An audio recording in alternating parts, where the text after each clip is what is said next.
এরকম অন্তর্গত সংলাপে নৈশব্দ আরও গভীর হয়ে যায়। এই কদিন আগে গোপাল পুরঞ্জন প্রামাণিক রচিত ছোট গল্প স্বপ্নবীজ।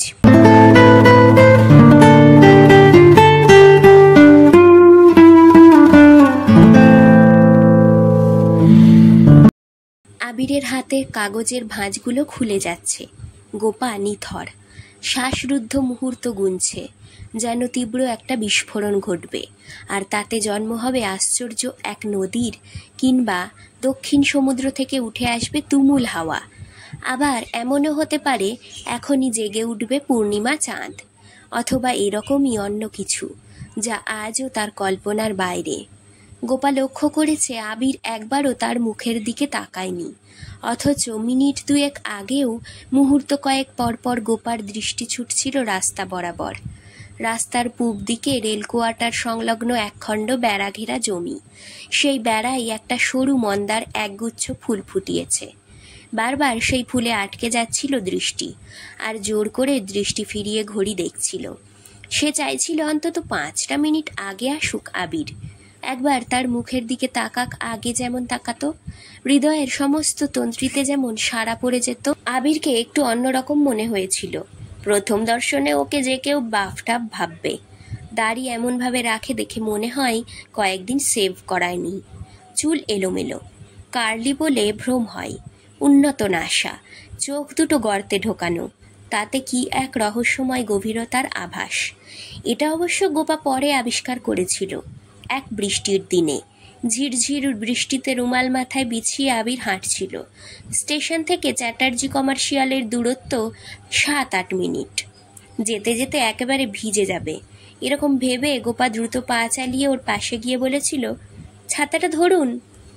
সেই প্রথম বৃষ্টি, মুহূর্তের জন্য সরাসরি গোপার চোখে। অদ্ভুত এক আলো জ্বলে উঠেছিল গোপার বুকের মধ্যে। সেই আলো কল্পনায়।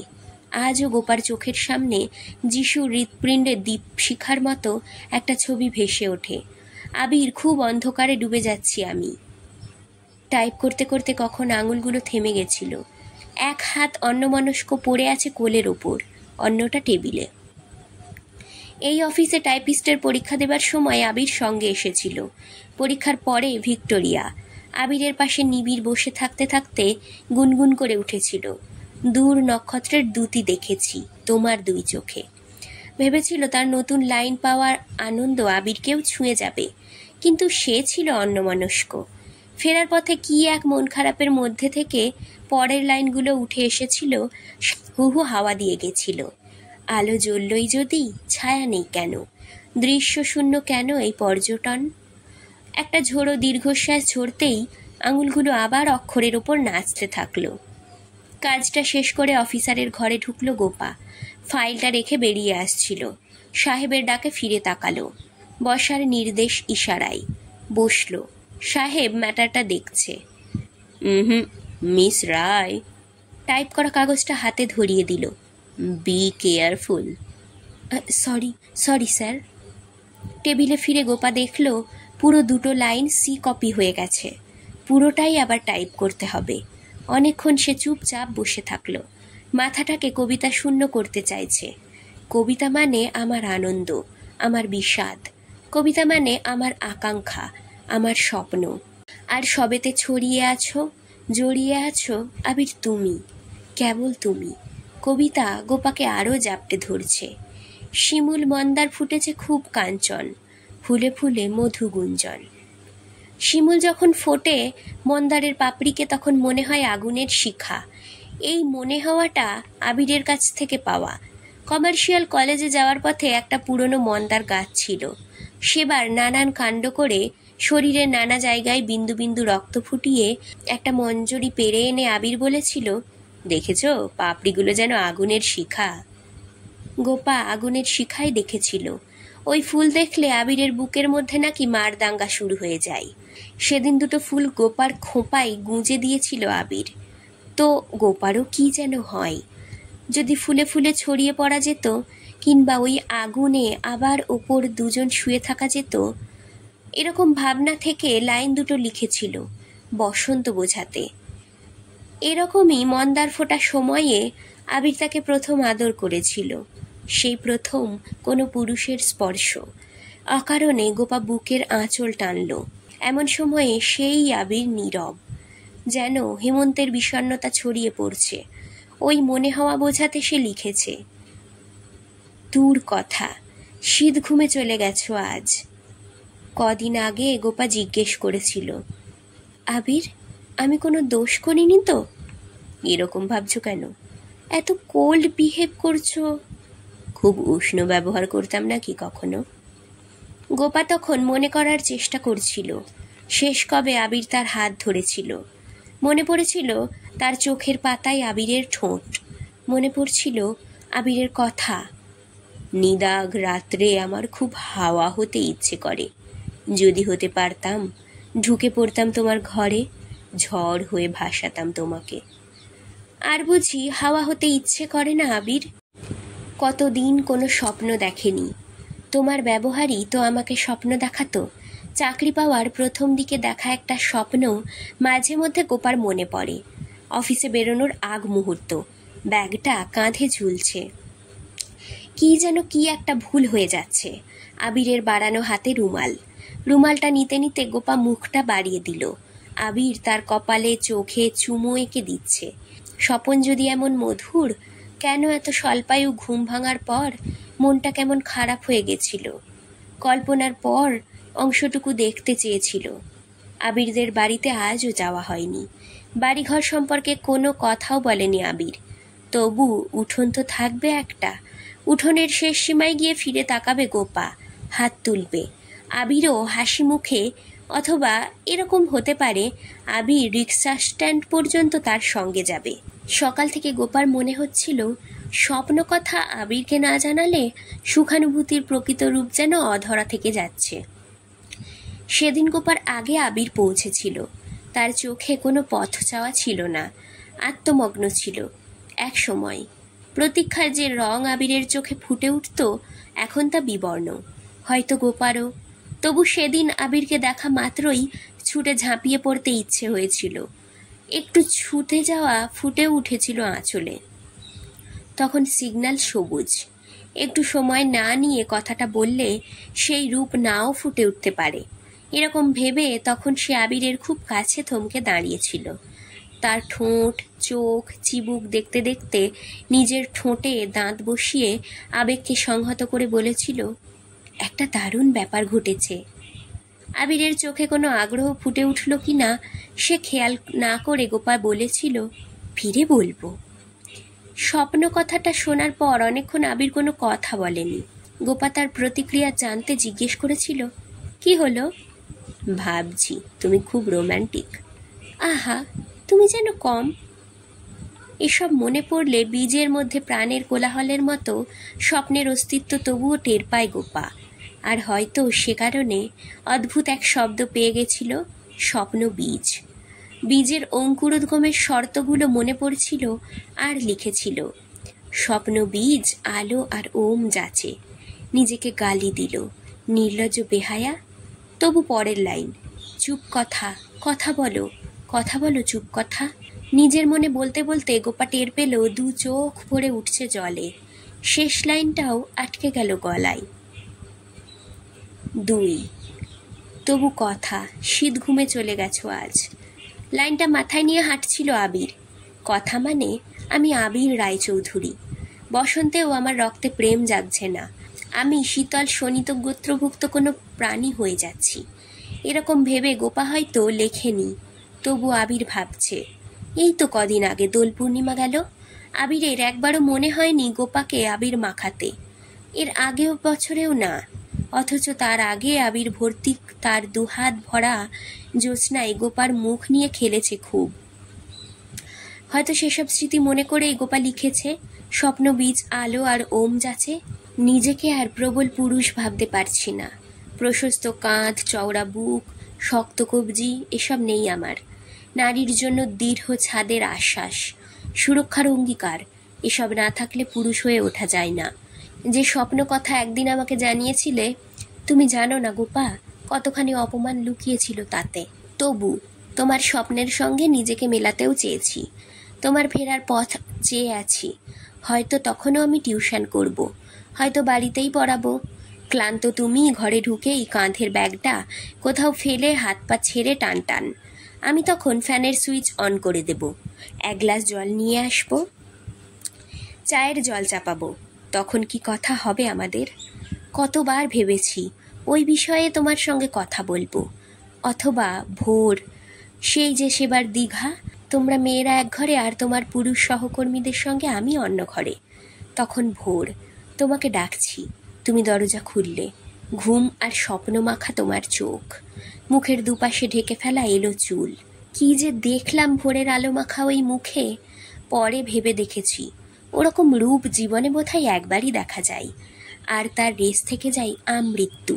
তোমার ঘুমন্ত মুখের দিকে চেয়ে আছি, তুমি আছো স্বপ্ন ঘোরে। ভোরের আলো যেমন যেমন বদলে যাচ্ছে তেমন তেমন রূপান্তর তোমার মুখে। তোমাকে না জাগিয়ে আমি উঠি, চা করি, তারপর তোমাকে ডাকি। এসব কল্পনা করতে একটু অসুবিধে হয় না।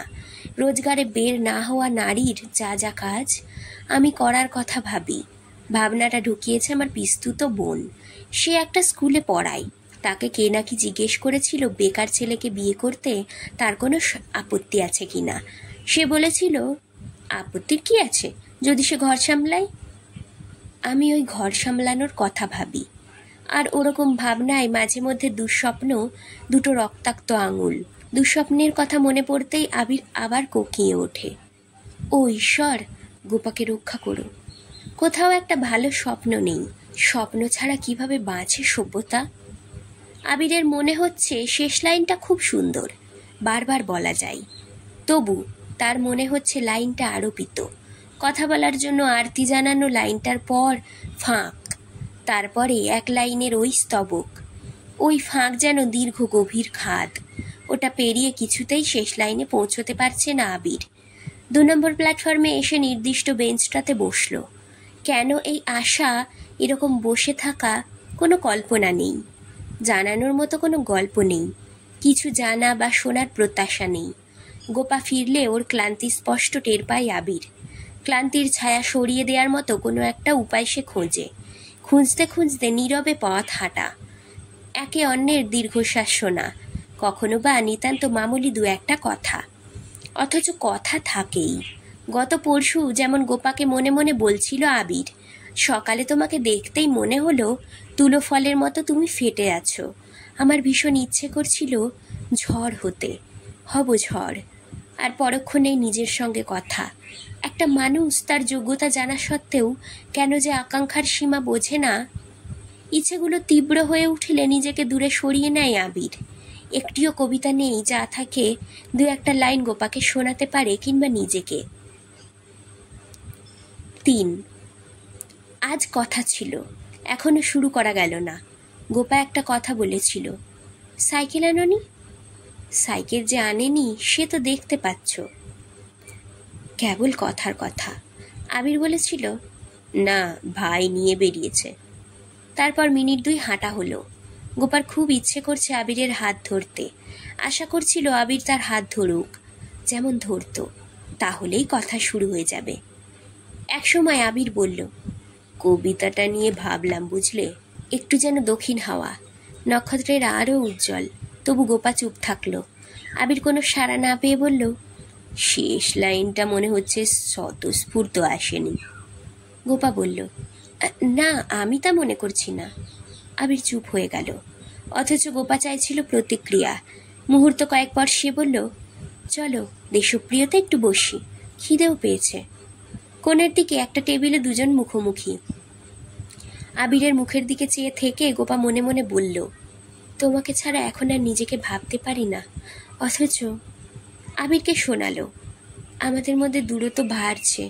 এটা কি বুঝতে পারছো আবির? আবিরের মনে পড়ল ফাঁক। বলল, পারছি। কারণ জানো?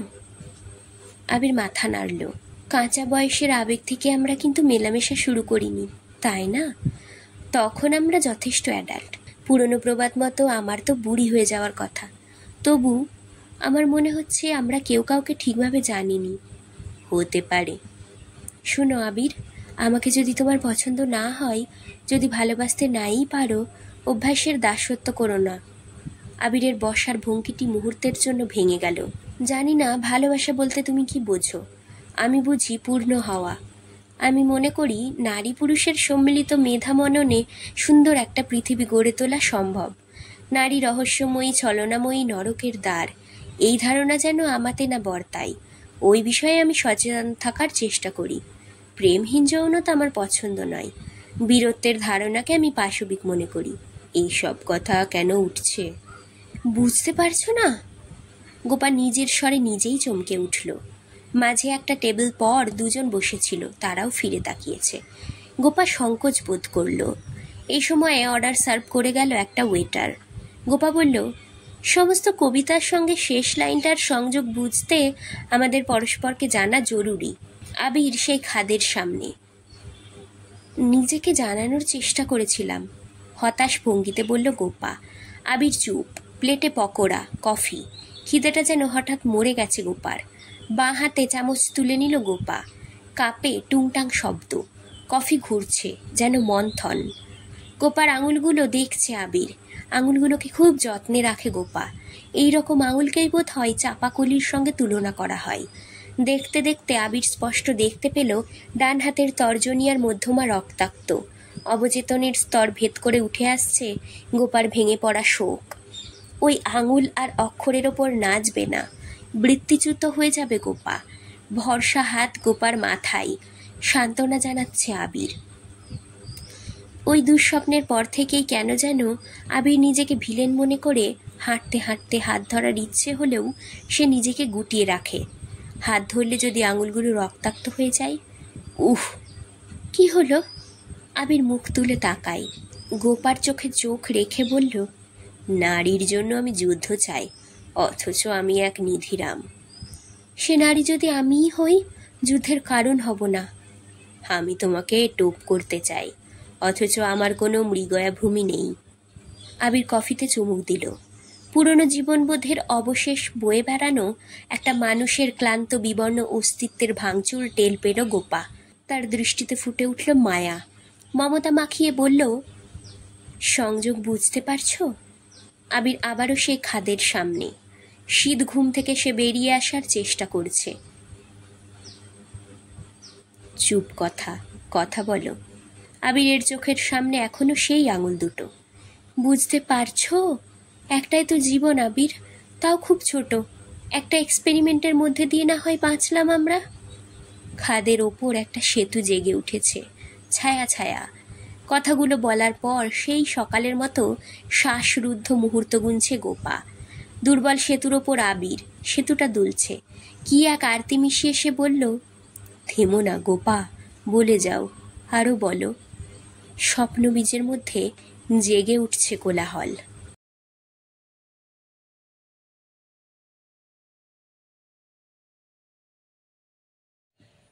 আজকের গল্প পাঠ এখানেই শেষ। গল্প পাঠ ভালো লাগলে অবশ্যই একটা লাইক দিয়ে যাবেন, আর নিজের চেনা পরিচিত মানুষদের সাথে শেয়ার করে দেবেন। আর আজ যারা নতুন আমার চ্যানেলে, অবশ্যই সাবস্ক্রাইব করবেন। আপনার একটি সাবস্ক্রিপশান আমাকে আরও অনেক নতুন গল্প পড়তে অনুপ্রেরণা যোগাবে। ধন্যবাদ। ভালো থাকবেন সবাই।